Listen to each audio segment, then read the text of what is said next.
사랑하는 성도 여러분, 그리고 이 영상을 시청하시는 모든 분들, 평안하셨습니까?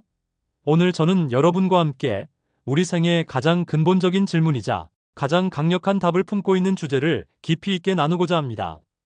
그래서 이 시간에는 우리가 생명의 진리를 끝까지 지키자라는 말씀으로 은혜를 나누고자 합니다. 세상에는 참으로 많은 이들이 하나님을 믿는다고 고백합니다.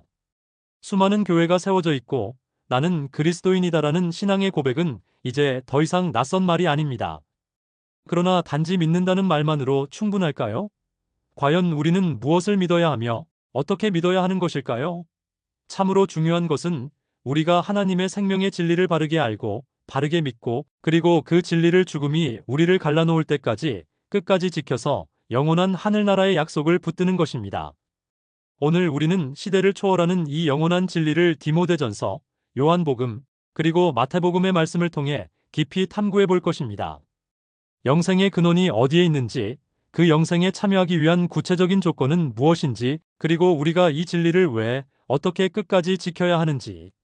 이 시간, 여러분의 마음 문을 활짝 열고 하나님의 생명의 말씀에 귀 기울여 주시기를 간절히 바랍니다. 그래서 이 시간에는 우리가 생명의 진리를 끝까지 지키자라는 말씀으로 은혜를 나누고자 합니다. 첫 번째는 생명의 근원이신 하나님이 영원함의 시작입니다. 성경은 하나님에 대해 이렇게 고백합니다. 디모데전서 6장 15절 16절에는 기약이 이르면 하나님이 그 나타나심을 보이시리니 하나님은 복되시고 유일하신 주권자이시며 만왕의 왕이시며 만주의 주시요 오직 그에게만 죽지 아니함이 있고 가까이 가지 못할 빛에 거하시고 어떤 사람도 보지 못하였고 또 볼 수 없는 자신이 그에게 존귀와 영원한 능력을 돌릴지어다. 아멘. 이 말씀 속에서 가장 강력하게 우리의 마음을 사로잡는 구절이 무엇일까요? 바로 오직 그에게만 죽지 아니함이 있고 라는 대목입니다. 즉, 영원한 생명이 오직 하나님께만 있다는 사실입니다. 여러분, 생각해 보십시오. 우리는 모두 유한한 존재입니다. 시간 속에서 태어나 시간 속에서 사라집니다. 그러나 하나님은 다릅니다.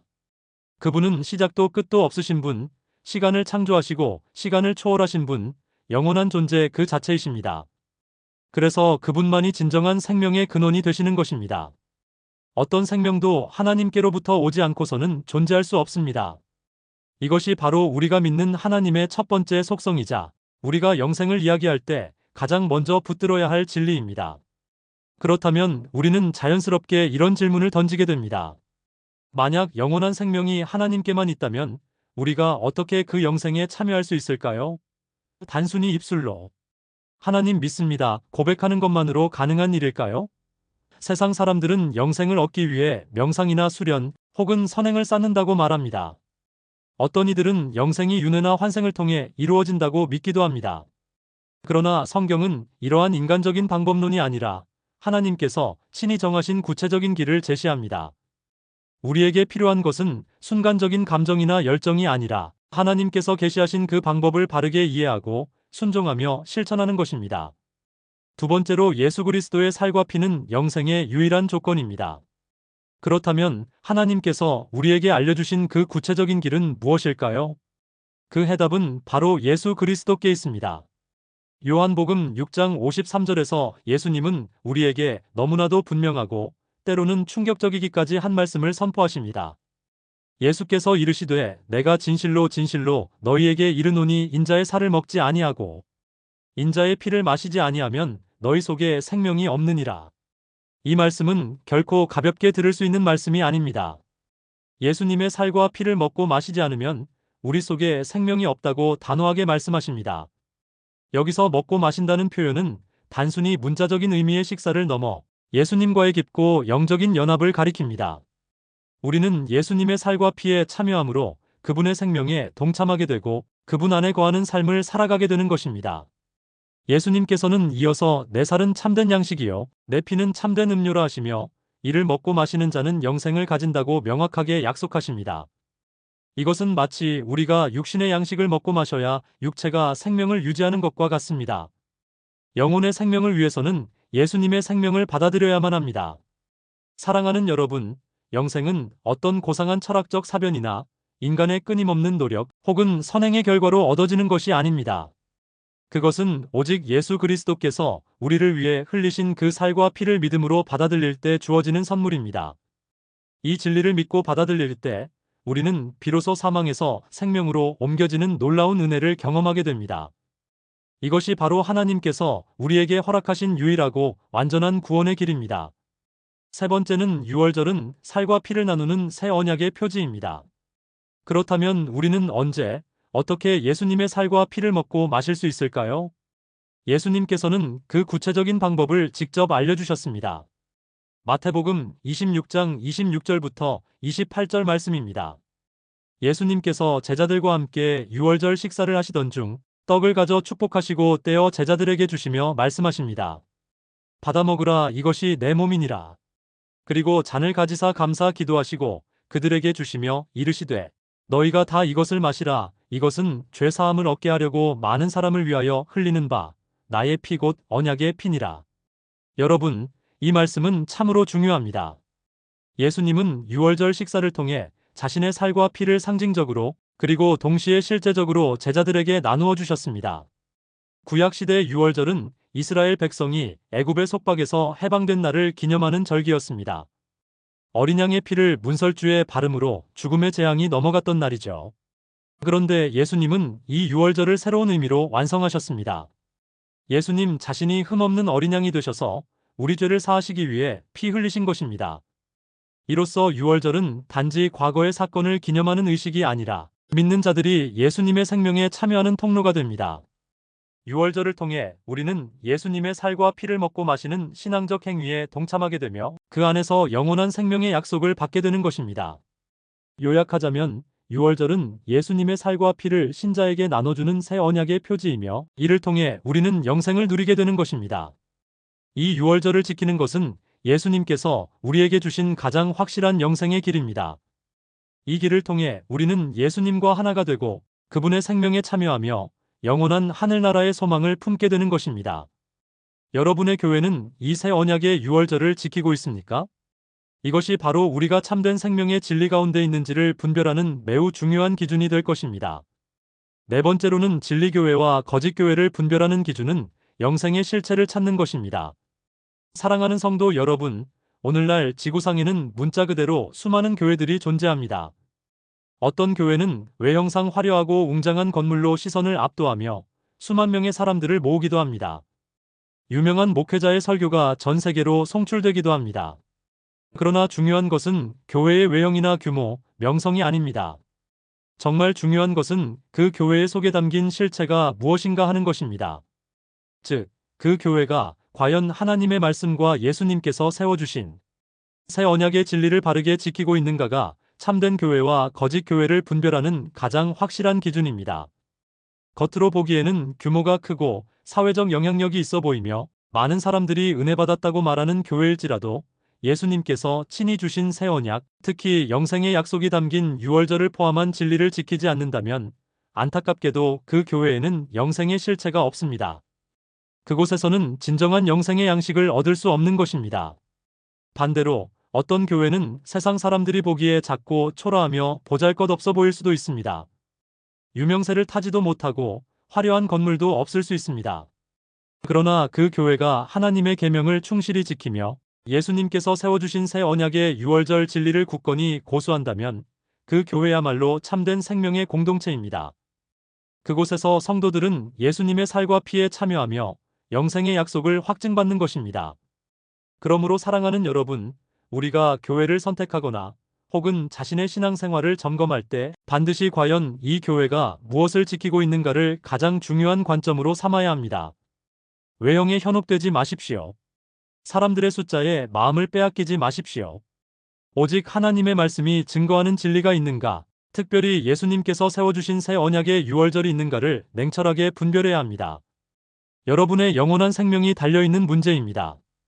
다섯 번째는 왜 끝까지 지켜야 하는가요? 마라톤과 같은 믿음의 경주이기 때문입니다. 이제 우리는 또 다른 중요한 질문을 던져야 합니다. 왜 우리는 이 생명의 진리를 끝까지 지켜야 하는가?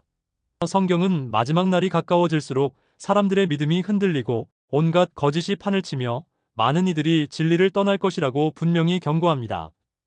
마태복음 24장은 말세의 징조들을 상세히 기록하며 미혹의 영과 거짓 선지자들이 등장하여 택한 자들까지도 미혹하려 할 것이라고 경고합니다.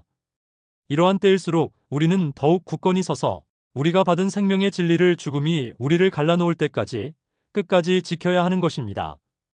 여러분, 믿음은 단거리 경주가 아닙니다. 100m 달리기처럼 순간적인 폭발력과 열정만으로 되는 것이 아닙니다. 믿음은 마라톤과 같습니다. 처음에 뜨거운 불꽃과 열정은 중요하지만 긴 여정 속에서 때로는 지치고 힘들어 좌절할 수도 있습니다. 세상의 유혹과 핍박이 닥쳐올 수도 있고 내 안의 연약함이 고개를 들 수도 있습니다. 주변 사람들이 하나둘 진리를 떠나는 모습을 보며 나만 이렇게 어렵게 가야 하나 하는 회의감이 들 수도 있습니다. 그럼에도 불구하고 끝까지 인내하며 진리를 지키는 자만이 하나님께로부터 약속된 상급과 영생의 약속을 확증받습니다. 순간적인 열정이 아니라 꾸준한 순종과 흔들리지 않는 충성이 요구되는 이유가 바로 여기에 있습니다. 우리가 진리를 끝까지 지킬 때 하나님께서는 우리의 믿음을 귀히 여기시고 영원한 생명으로 갚아주실 것입니다. 마라톤의 결승선에서 기다리는 영광스러운 면류관이 바로 그것입니다. 6번째, 일상에서 진리를 지키는 실제 방법은 흔들리지 않는 믿음의 훈련입니다. 그렇다면 우리는 구체적으로 일상생활 속에서 어떻게 이 생명의 진리를 끝까지 지킬 수 있을까요? 막연하게 잘 지켜야지 하는 마음만으로는 부족합니다. 몇 가지 실제적인 지침을 드립니다. 이 지침들이 여러분의 믿음을 굳건히 세우는데 큰 도움이 되기를 바랍니다. 1. 말씀을 생활화하십시오. 성경 읽기와 묵상은 진리를 분별하고 우리의 믿음을 굳건히 하는 가장 기초적인 훈련입니다. 매일 아침, 저녁, 혹은 하루의 일과 가운데 말씀 시간을 정하여 꾸준히 읽고 묵상하십시오. 말씀을 통해 하나님의 뜻을 깨닫고 세상의 거짓으로부터 자신을 보호할 수 있는 영적인 힘을 얻을 수 있습니다. 말씀은 어두운 세상을 비추는 등불과 같아서 우리가 바른 길을 잃지 않도록 인도해 줄 것입니다. 이 새 언약을 지키십시오. 예수님께서 피 흘려 세워주신 새 언약, 곧 유월절은 단순한 기념일이 아니라 우리에게 영생을 허락하는 구원의 통로입니다. 예수님께서 친히 세워놓으신 이 거룩한 제도를 믿음으로 지켜 참여하십시오. 이것은 예수님께서 우리에게 남기신 가장 확실한 유언이자 명령입니다. 새 언약을 지키는 행위는 우리가 예수님의 살과 피에 참여하고 있음을 실제적으로 증명하는 것입니다. 3. 공동체와 함께 하십시오. 혼자만의 신앙은 세상의 풍파에 쉽게 흔들리기 마련입니다. 같은 진리를 붙잡는 영적인 형제자매들과 서로 격려하고 섬기며 함께 걸어가십시오. 초대 교회 성도들처럼 서로의 믿음을 세워주고 어려울 때 힘이 되어주는 공동체 안에서 우리는 더욱 굳건한 믿음을 유지할 수 있습니다. 외롭다고 느끼거나 믿음이 흔들릴 때 주저하지 말고 공동체에 도움을 요청하십시오. 4. 기도와 회개를 생활화하십시오. 하나님과의 끊임없는 소통인 기도는 우리의 영적인 생명줄입니다. 또한 늘 자신의 삶을 돌아보고 잘못을 깨달았을 때 즉시 회개하는 겸손한 태도는 진리를 끝까지 지키는데 필수적입니다. 우리의 연약함과 죄를 솔직하게 고백할 때 하나님께서는 용서하시고 다시 일어설 힘을 주실 것입니다. 겸손히 무릎 꿇는 자에게 하나님은 늘 함께 하십니다. 5. 초청과 적용은 영원한 생명의 선택입니다. 사랑하는 여러분, 오늘 우리가 나눈 말씀을 여러분의 마음에 깊이 새기시기를 간곡히 부탁드립니다.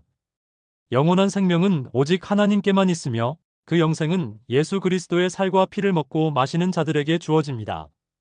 그리고 그 살과 피에 참여하는 길은 바로 새 언약의 유월절입니다. 이 진리를 단순히 아는 것에서 멈추지 마십시오. 오늘 이 자리에서 여러분의 삶 가운데 실제로 지켜 행함으로써 이 생명의 진리를 죽음이 우리를 갈라놓을 때까지 끝까지 붙들어야 합니다.